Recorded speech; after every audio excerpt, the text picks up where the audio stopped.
Aqui vamos nós, né? 12 de outubro, a vida andando, as coisas acontecendo, e eu, para variar, né? Me pego.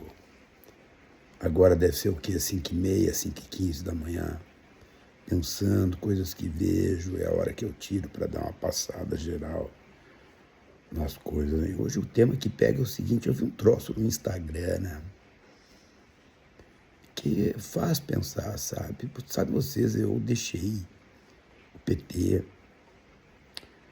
há mais de década, né?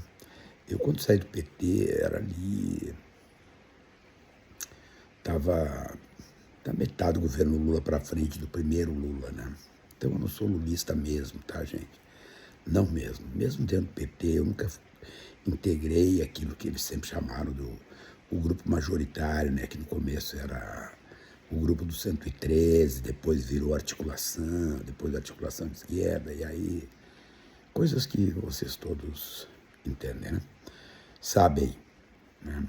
Acho que o projeto PT foi o maior projeto de esquerda do Ocidente, né? A maior experiência partidária que houve no Ocidente, assim, eu acredito nisso, né? Mas aquilo que eu tinha fundado, que eu ajudei, que eu participei da fundação, né? Aquilo, do meu ponto de vista, perdeu o fundamento, né? E tá bem, né? Deixei, a vida que segue, continuo me mantendo no mesmo campo político, né? Que é um campo político que eu chamo de esquerda, né?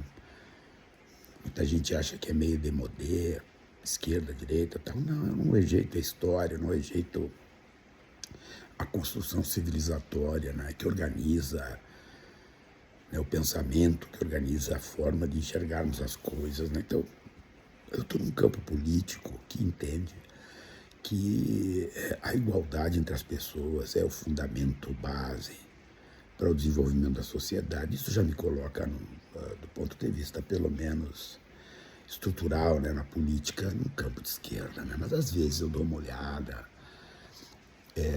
Tem gente que continua na mesma posição há 400 anos, como se o mundo não mudasse, como se as pessoas não mudassem, como se a sociedade não mudasse, né? Como se os fundamentos econômicos que estão hoje em 2026, no século XXI, fossem os mesmos fundamentos econômicos construídos nos anos 1700, 1800, servindo de base para as análises econômicas que o Marx faz, que são análises econômicas fundamentais ainda hoje. Mas eu não posso fazer de conta que a base, que a matriz econômica do século XXI é a mesma do século XVIII, né? Não é?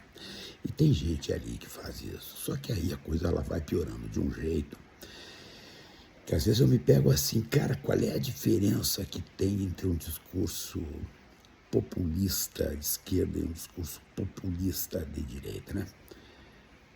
Quando tu pega o que o Senado da República fez agora, anteontem, né, e dar um talagaço no povo brasileiro de 120 bilhões de reais com medidas populistas, vagabundas, desonestas intelectualmente, e entrega e vê que quem fez isso foi a extrema-direita, né, a direita.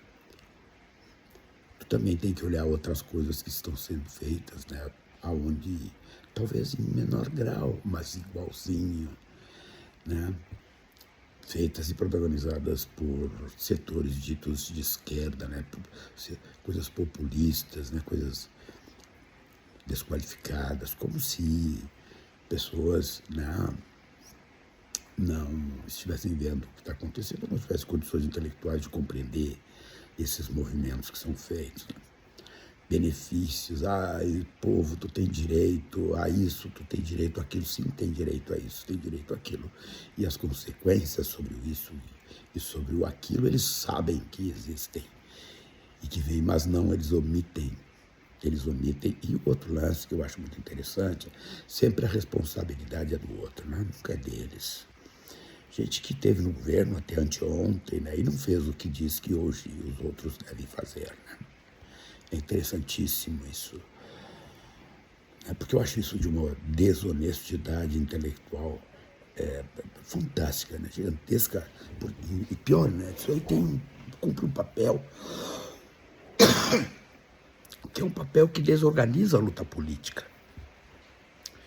É um papel que, do meu ponto de vista, desrespeita a população, porque mente descaradamente, sabe? É aquela insuflação adolescente, né? Aquilo que o Lenin chamou uma certa vez de a doença infantil do esquerdismo, né? Tá aí. Aqui no Rio Grande do Sul é um negócio extraordinário isso, né? A doença infantil do esquerdismo. Tu vê gente de idade, né? Gente assim, velhos como eu, né? Vamos pegar esse troço. Eu já tenho direito a andar de ônibus grátis. Então, tá, eles me chamam de velho. Tudo bem, eu topo. Mas gente que já tem direito de andar de ônibus grátis diz cada bobagem. Que chega a ser desrespeitosa à inteligência das pessoas e à própria luta política que dizem envergar. Isso é uma vergonha, né? Para mim, do meu ponto de vista, ninguém precisa pensar o que eu penso ou gostar do que eu gosto. Só que a política atualmente, ela realmente permite, por exemplo, esses outsiders, né, que de outsiders não tem nada porque vivem da política, mamam nessas tetas. Né? Olha a família Bolsonaro. Mas assim, tem gente do campo de esquerda que é a mesma coisa. E começa a pousar de outsider como se nunca tivessem sido prefeitos, como se nunca tivessem sido deputados, como se nunca tivessem sido bases de governo, como se nunca tivessem sido governo propriamente dito. Abre um Instagram e diz: o povo tem direito disso, o povo. Só que eles omitem o outro lado da história. Por exemplo, um serviço público, né? Um serviço público tem que ser pago por alguém, né? Mas esses caras não dizem. Eu tenho caso em São Francisco de Paula.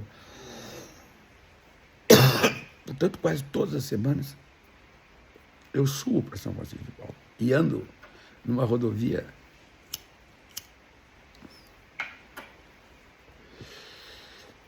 que é mantida pela EGR. É a rodovia com o maior número de acidentes fatais do estado do Rio Grande do Sul. Dia desses, os caras disseram que não. O modelo para cuidar das rodovias do Rio Grande do Sul é essa rodovia 239. Eu ando todas, por mês, no mínimo 2 vezes. Eu vou e volto para São Chico, por ali. Aquilo é um escândalo. Agora, quem junta 2 raciocínios, olha para aquilo e diz assim: mas que vergonha do compadre, como é que tu diz isso? Como é que isso que é um fracasso do ponto de vista de gestão? Aquilo ali tem um preço, R$ 3,25 é o pedágio para te andar ali. Olha o que tem naquela rodovia. Agora, ser populista é isso. Ah, não sei o que, o pedágio é caro, não sei o que. É. Agora, que aquilo ali não é modelo para nada, não é.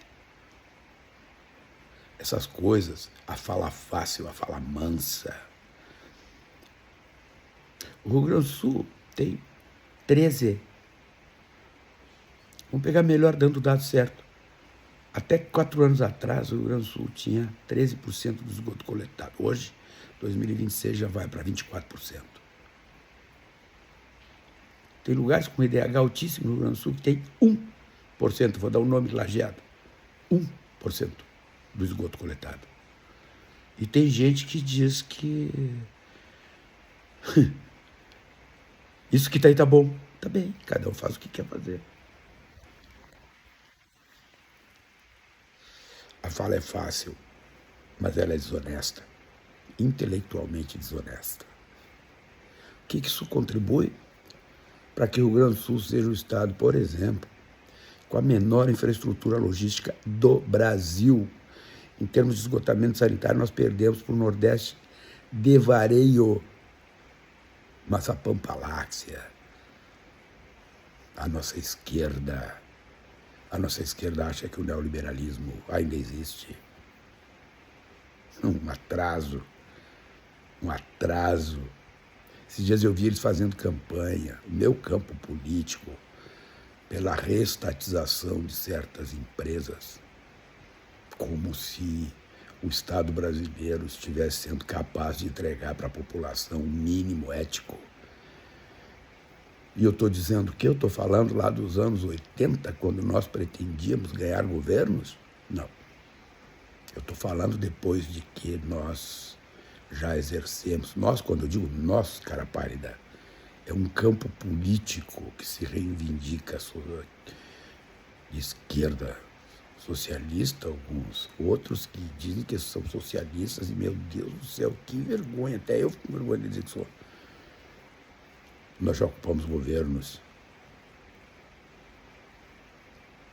É disso que eu estou falando, eu não estou falando de uma experiência política que nasceu nos anos 80 e que pretendia, cheio de romantismos, entregar coisas que depois que exercemos governos percebemos as dificuldades que é fazer. Mas não, quando nós viramos oposição, basta passar a fronteira que o mundo vira outro, porque negamos fazer aqui no nosso estado aquilo tudo que fazemos subindo ali, passando o rio Mampituba. E tem gente que segue fazendo e faz, vive aqui para o Instagram, eu exijo, eu isso, eu aquilo. E, gente, eu não estou aqui falando deste ou daquele governo, até porque não poderia falar em função da posição que hoje eu ocupo no Estado brasileiro, mas especialmente no Estado do Rio Grande do Sul, que não é governo, não sou governo. E as minhas opiniões sobre política partidária, elas devem ser restritas, mas elas não devem ser idiotizadas.